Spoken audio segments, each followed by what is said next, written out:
Hola, les damos la bienvenida a Todas las Voces. Yo soy Mónica Valdés y hoy quiero que conversemos sobre el sentido y la estructura del informe final que entregará la Comisión de la Verdad al concluir su mandato, mediante una escucha plural en distintos territorios y escuchando a las víctimas en el exterior. La Comisión se ha dedicado a desentrañar el sentido histórico y ético-político de lo ocurrido durante el conflicto armado interno para ofrecer una explicación profunda y comprensiva a través del informe final. Vamos por un café y conversamos. Bienvenidas y bienvenidos. El comisionado de la verdad, Alejandro Castillejo, nos explica en qué consiste el informe final. El informe final de la Comisión de la Verdad constituye en esencia 3 o 4 cosas concretas. La primera de ellas, diría yo, es el efecto de un proceso de investigación rigurosa, específicamente sobre una serie de eventos concretos que llamamos graves violaciones a los derechos humanos. Y en ese orden de idea, es un producto de investigación con unas consecuencias y con unos efectos, digamos, específicos de la sociedad. Es una manera al mismo tiempo de enfrentar precisamente ese pasado violento. Es decir, no hay modo de moverse hacia un adelante en términos de lo que implica una transición política, con todas las complejidades que en Colombia eso puede querer decir. No hay modo de moverse hacia adelante si no hay un reconocimiento y un enfrentar ese pasado violento como pasado violento. Podríamos tener muchos debates sobre si ese pasado es pasado. También uno puede decir, el informe final es un modo del relato histórico y del proceso histórico en Colombia. Es una manera de contar la historia de qué sucedió en el contexto del conflicto armado e incluso más allá del contexto del conflicto armado, considerando otras violencias. Finalmente, yo diría que el informe final también es una forma de reconocer el dolor de la nación, el dolor de las víctimas específicamente, y ese es un acto de reconocimiento colectivo y es un acto necesario también para poder, en principio, transformar esta sociedad. ¿Qué viene después? Es una pregunta mucho más grande y más compleja, pero en principio yo diría que estos son, digamos, los elementos fundamentales del informe. El relato histórico y humano del conflicto armado interno colombiano a partir de 1958 y las distintas violencias cometidas y que persisten en Colombia tienen distintas explicaciones. Vamos a conversar hoy con el comisionado de la verdad, Carlos Martín Beristain, médico, psicólogo y coordinador del informe final como parte del pleno de los comisionados. Bienvenido y empecemos por favor por contar por qué es importante hacer un informe de la verdad tras el acuerdo de paz del año 2016. Yo creo que una primera cosa es que en una guerra se miente mucho, se miente, se oculta, se silencia, ¿no? El miedo hace que la gente tampoco pueda hablar, ¿no? Muchas víctimas no puedan hablar, no se pueda conocer realmente lo que ha pasado. Y una sociedad que busca reconstruirse necesita un espacio distinto que permita poder hablar, escucharse, recoger las historias, los testimonios de las víctimas, la voz de los responsables también, las versiones que tienen esos responsables, para poder hacer una verdad que sea transformadora, ¿no? Que no deje las cosas como están. O sea, la verdad no significa, bueno, qué pasó hace 20 años y allí se quedó. Desgraciadamente lo que hemos visto en el conflicto armado colombiano es que ese conflicto se ha reciclado muchas veces, ¿no? Hemos vivido ciclos históricos de violencia desde mediados de los años 80, desde el caso de la Unión Patriótica, ¿sí? Acaba de tener una audiencia en la Corte Interamericana 30 años después, desde ese caso hasta después de la Constitución del 91 y alrededor del proceso del Caguán y después con los paramilitares y ahora otra vez, ha habido muchos factores que nosotros llamamos de persistencia del conflicto, ¿no? Es decir, la sociedad, el Estado, la sociedad se ha abierto, la democracia se ha abierto y la democracia se ha cerrado, ¿no? Se ha abierto procesos de paz y otra vez han vuelto esas dinámicas de conflicto armado. La gente nos ha dicho en todas las entrevistas queremos una verdad que explique. El informe tiene que explicar, no solamente tiene que contar cosas, casos, tiene que explicar porqués, tiene que ayudar a entender porqués. Porque solo cuando se entienden los porqués se puede decir entonces qué es lo que hay que cambiar. En más de 6 décadas del conflicto armado ha habido una gran degradación, muchas atrocidades en distintas épocas y la autoría de distintos grupos y sectores. ¿Cómo lograr un informe equilibrado que no tenga un sector predominante en el relato o que haya una verdad con mayor peso que otras verdades dentro del informe? Hay memorias defensivas. Una memoria defensiva es la memoria, o una verdad defensiva es la verdad en la que yo me fijo, ¿no? Me fijo de una manera segmentada, fragmentada, y el resto no me importa. Y eso no solamente hace que la gente tenga una visión distorsionada del conflicto, sino que eso es una visión justificadora del conflicto. Porque si yo me fijo entonces en las víctimas del secuestro, a mí el resto no me interesan, tal vez, ¿no? Pongamos el caso, una hipótesis, ¿no? No me interesa, ¿no? No me interesan los desaparecidos, no me interesan las víctimas de masacres, no me interesa nada, o al revés, ¿no? A mí me interesan las víctimas del aparato del Estado y no me interesa lo que ha hecho la guerrilla, ¿no? No me interesan sus víctimas, ¿no? Entonces esas memorias defensivas, esas verdades defensivas, operan como un factor de legitimación.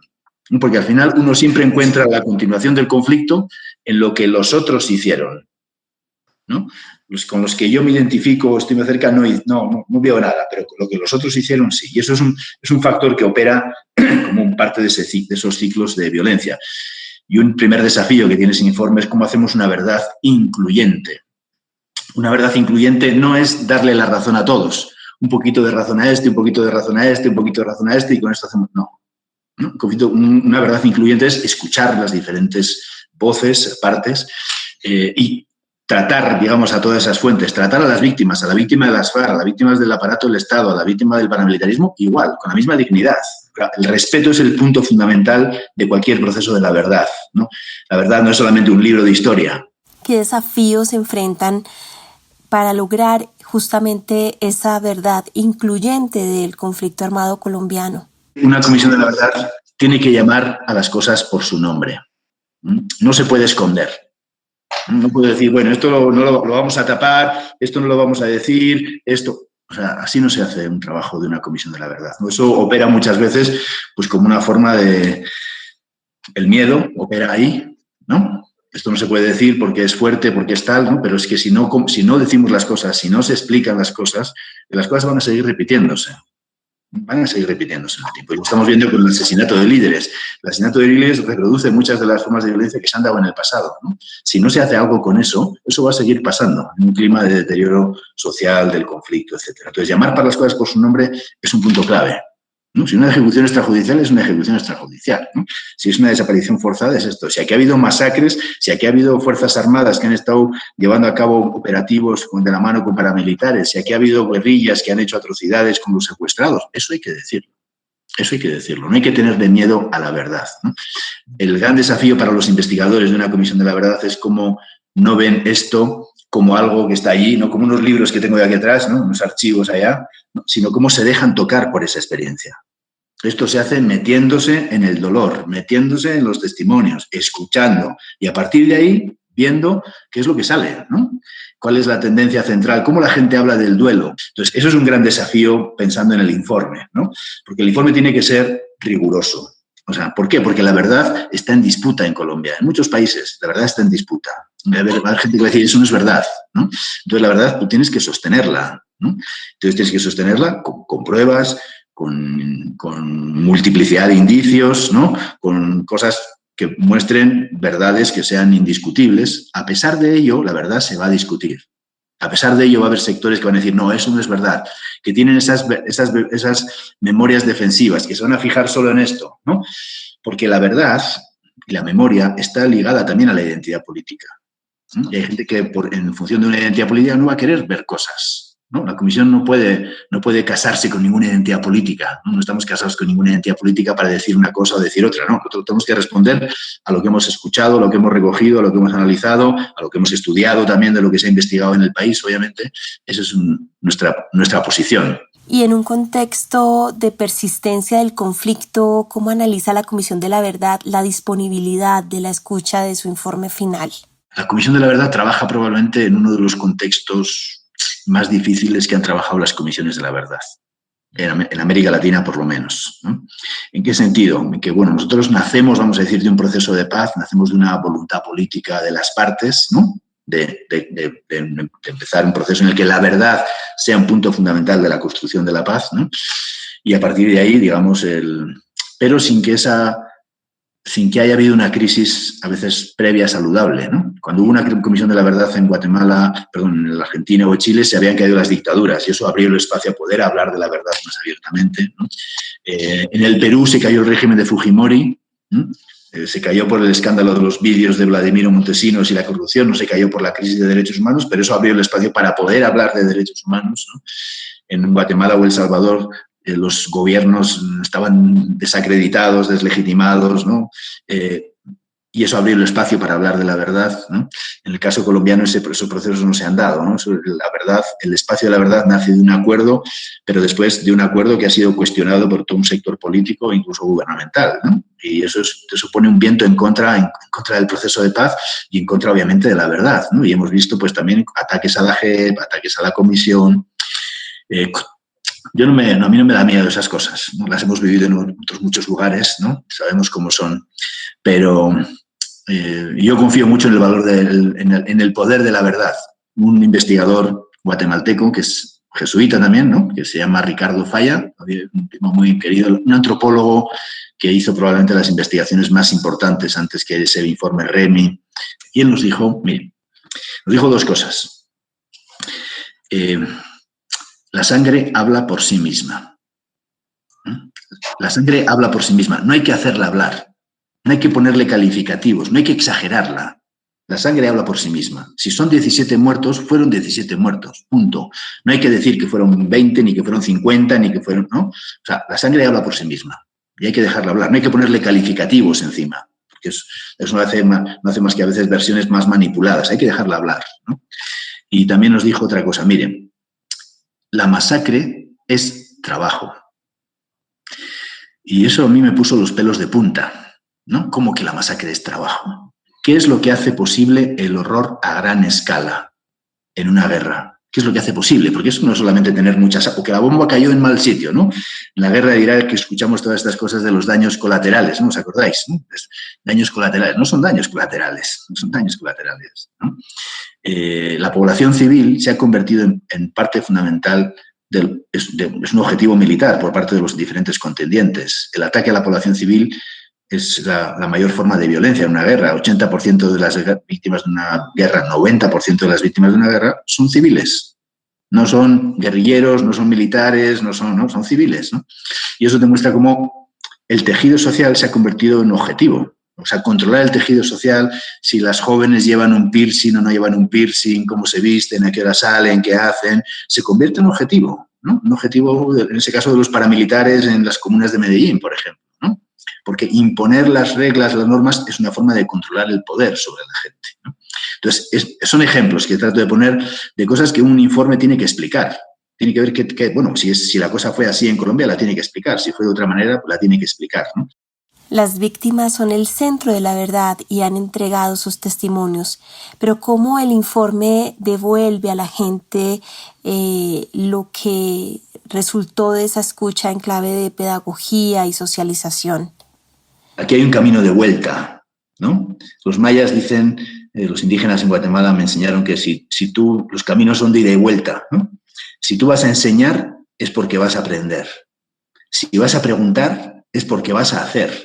No te vas a quedar pasivo con eso, ¿no? Y eso es un compromiso, porque si uno viene aquí a recorrer los países, a escuchar a las víctimas, es porque vamos a hacer algo con eso, ¿no? No nos vamos a ir, vamos a hacer la presentación y chao, nos vamos y bueno, qué bien, ¿no? Hemos hecho difusión, no, vamos a hacer algo. Es como devolvemos esa memoria a la gente, ¿no? ¿Qué hacemos después? El trabajo no termina con la publicación de un informe. Es un problema de las comisiones de la verdad y es un problema de esta. Nosotros cuando diseñamos el trabajo al inicio, ¿no?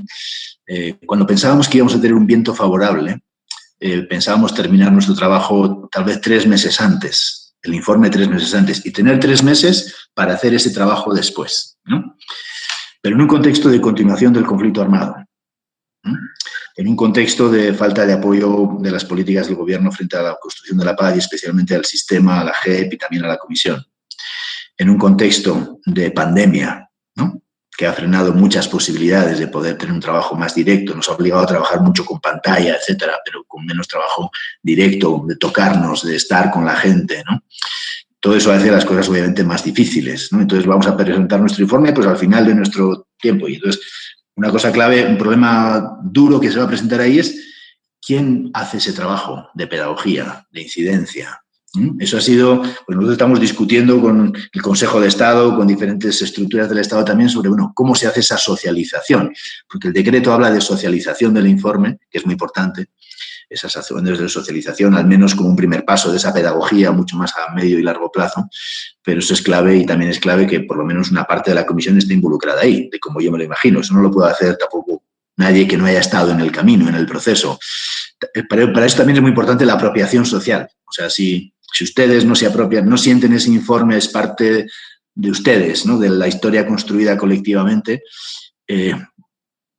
pues el informe va a ser un libro más que se va a quedar así, como estos que tengo yo aquí atrás. No, yo soñaría con que el informe que planteemos, si yo vengo a Colombia un año después, sea un informe que tiene las hojas desgastadas, subrayadas, ¿no? Viejas de tanto que se ha leído, ¿no? Porque eso indicaría que el informe ha seguido caminando, ¿no? Que le ha ayudado a la gente a tomar conciencia de las cosas, a entenderlas, a discutirlas también, ¿no? En lo que haya que discutir, ¿no? Y eso me parece que es clave, ¿no? Y aquellos que sin haber participado de manera directa puedan apropiar las historias y sentirse convocado en el informe final. Que necesitamos una verdad en la que la gente se reconozca. Eso es lo clave del informe también, ¿no? Que la gente siente que su historia, su experiencia está ahí. Claro que no vamos a poder citar a las 20.000 personas, ¿no? Pero ni vamos a poner sus nombres por motivos de confidencialidad, etcétera, ¿no? Pero la gente tiene que sentir que su historia está ahí. Si no, hemos fracasado. Si no, va a ser una cosa, sí, contada por una gente en la cual la gente no se reconoce. Eso es muy importante, ¿no? Entonces, el informe tiene que ser consistente porque la verdad se va a tratar de ser cuestionada, va a haber gente que no, va a querer tumbarla, pero bueno, las buenas noticias son que si tú haces un trabajo en serio, ese trabajo perdura en el tiempo. Un informe de una comisión de la verdad no es para el siguiente gobierno, no para este gobierno, ni para el siguiente, es un informe para los siguientes 20 años. ¿Cómo se tiene pensada la estructura del informe y de los contenidos? ¿La comisión tiene el tesoro? Yo diría que sí. ¿Tiene el tesoro de la escucha? ¿Tiene con qué? Yo diría que sí. El gran desafío es cómo trabajamos con eso para hacer algo que sea tremendamente relevante, que es lo que Colombia necesita. Va a tener una parte que va a ser una gran declaración, un mensaje ético, político, ahí va a ser como un gran mensaje de ese tipo. Tendrá, yo qué sé, 30 páginas, o no va a ser una cosa muy larga, pero sí un gran mensaje a la sociedad colombiana. Pero va a haber una parte que será una narrativa histórica, que va a contar los grandes acontecimientos, hitos de lo político, de la dinámica del conflicto armado, de aspectos económicos, de qué le pasó a los territorios, ¿no? en esa gran narrativa histórica. Va a haber otra parte que son los hallazgos. Los hallazgos entendemos como de las grandes cosas explicativas de las dinámicas de ese conflicto. Va a haber una parte un poco sobre las dinámicas de la guerra, ¿no? Los diferentes, tanto la insurgencia como la contrainsurgencia. Tanto la fuerza pública o las Fuerzas Armadas, el paramilitarismo, la guerrilla, las diferentes guerrillas en diferentes momentos, ¿no? Las diferentes estrategias, porque ves, en términos de la lucha por el poder, ¿no? Un conflicto armado es una lucha armada, violenta, que desprecia muchas veces la vida de la gente por el poder. Bueno, ¿cómo se explica todo eso, ¿no? En términos de esa evolución. Ahí va a haber también una parte, bueno, ¿cuál es el papel del narcotráfico en todo esto? ¿No? ¿Qué papel ha cumplido el narco en diferentes momentos históricos? No solamente hoy, ¿no? Sino desde los años 80 hasta ahora. Va a haber una parte que explique las grandes violaciones de derechos humanos, ¿no? Porque eso es parte de nuestro mandato. ¿Qué ha pasado con el secuestro? ¿Qué ha pasado con las masacres? ¿Qué ha pasado con las ejecuciones extrajudiciales? ¿No? ¿Qué ha pasado con el desplazamiento forzado? ¿No? Con la desaparición forzada. Va a haber otra parte sobre eso. Va a haber otra parte también sobre los aspectos económicos ligados al desplazamiento y a la usurpación de tierras, ¿no? A la concentración de la propiedad de tierra, ¿no? A una contrarreforma agraria que se ha dado en este país, ¿no? durante muchos años, ¿no? Porque el tema de la tierra, en todos los conflictos armados, El Salvador, Guatemala, Paraguay, en todos ha estado, en el centro ha estado una buena parte la exclusión política y la tierra. Esos han sido dos factores fundamentales y también lo ha sido en el caso colombiano. Lo que la Comisión está viendo también es que la guerra no funciona solo como actores armados separados, sino que funciona por redes, entramados, ¿no? Si uno ve el paramilitarismo ha funcionado como un entramado, a veces con lo económico, a veces con tal, a veces, ¿no? ¿Cómo funcionan esos entramados? Porque entender esos entramados es fundamental para esto. Otro gran hallazgo tiene que ver con la impunidad, cómo la impunidad ha sido un factor clave de reproducción del conflicto armado. ¿Qué ha pasado con el sector justicia? ¿No? Porque la Fiscalía de Derechos Humanos fue una opción muy importante en su momento en Colombia, ¿no? Después de la Constitución, etcétera, pero yo he entrevistado a 20 jueces y fiscales que están en el exilio por hacer bien su trabajo. ¿Cómo es posible? ¿Cómo es posible? ¿No? ¿Qué explica eso? Entonces, bueno, hay factores que es muy importante explicar en términos de contribuir a que la impunidad es un factor de persistencia del conflicto y cómo se acaba con eso. Entonces, va a haber un gran tomo de hallazgos, vamos a decir, ¿no? Como otras cosas. Va a haber un gran apartado sobre los impactos, las consecuencias del conflicto armado. ¿Qué ha pasado con la humanidad de la gente, de las víctimas, de los diferentes lados, ¿no? Tratando de dar una visión de que aquí hay un lado. El lado de las víctimas es un lado, independientemente de si eres de la víctima de la guerrilla, de las FARC, del ELN, de los paramilitares, de la policía, de las Fuerzas Armadas, independientemente de eso, hay una humanidad compartida y hay que entender los impactos de esa humanidad compartida. Hay que entender también las fracturas y los impactos colectivos. Colombia ha vivido una experiencia de violencia masiva y el impacto también en la dimensión de la cultura, ¿no? Esa normalización de la violencia, esa estigmatización del otro, ese convertir al otro en enemigo tan fácilmente, ¿no? Como formas que facilitan la agresión. O esa indolencia, si a mí no me toca, pues no me preocupa, ¿no? Son factores psicosociales y culturales que ayudan. Eso va a estar en un capítulo, un apartado de impactos. Vamos a tener también un apartado sobre un capítulo de género, que va a analizar los impactos de género, especialmente, obviamente, en las mujeres más, también algunos impactos diferenciales en hombres y especialmente en el colectivo LGTBI. Hay un tomo que va a hablar sobre voces, que va a estar basado en testimonios, que va a ser testimonios dialogando entre sí, en base a diferentes grandes áreas analíticas, ¿no? Pero va a ser un tomo de voces, de testimonios diferentes hablando entre sí. Va a haber un apartado sobre el exilio, obviamente. Es la primera comisión que tomó 1.600 testimonios en el exilio en tantos países. Tiene que haber una parte que recoja esa experiencia del exilio también. Hay una parte que va a hablar de los niños, niñas y adolescentes y cómo la victimización de población infantil y la adolescencia juvenil ha sido parte fundamental de las dinámicas de reproducción del conflicto. Va a haber un capítulo sobre el enfoque étnico, que va a hablar de los impactos a los pueblos afrodescendientes e indígenas fundamentalmente, y algo de la población rom, de lo que tenemos información, porque la violencia se ha concentrado, especialmente después de los años 90 en adelante, en muchos de esos territorios étnicos, en un desprecio por la vida, en formas de racismo, desprecio por la vida y exclusión y situaciones intolerables que siguen viviéndose en muchos de esos territorios. Va a haber un capítulo territorial que va a hablar de las verdades desde los territorios para entender las dinámicas del conflicto en los diferentes territorios, y tiene que incluir también una parte sobre recomendaciones, ¿no? Tendrá un apartado sobre recomendaciones, que es lo que la Comisión va a recomendar. Sabemos que no podría recomendar muchísimas cosas, pero tiene que tener también un enfoque sobre los grandes problemas que la Comisión ha identificado en su informe, para no irse a una lista gigante de recomendaciones al país, ¿no? o al gobierno o a la sociedad, sino tiene que concentrarse en los grandes hallazgos y qué cosas hay que cambiar en lo profundo para que se dé la transformación que Colombia necesita, ¿no? Bueno, estamos con mucha expectativa de la entrega de este informe final y esperamos que ojalá muchos grupos y la ciudadanía en general puedan participar en su lectura, apropiación y difusión. Muchas gracias.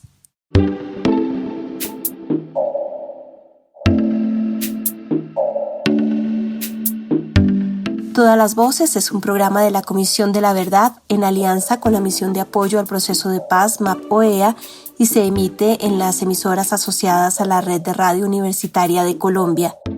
La MAP-OEA no es responsable de contenidos ni opiniones compartidas por nuestros invitados.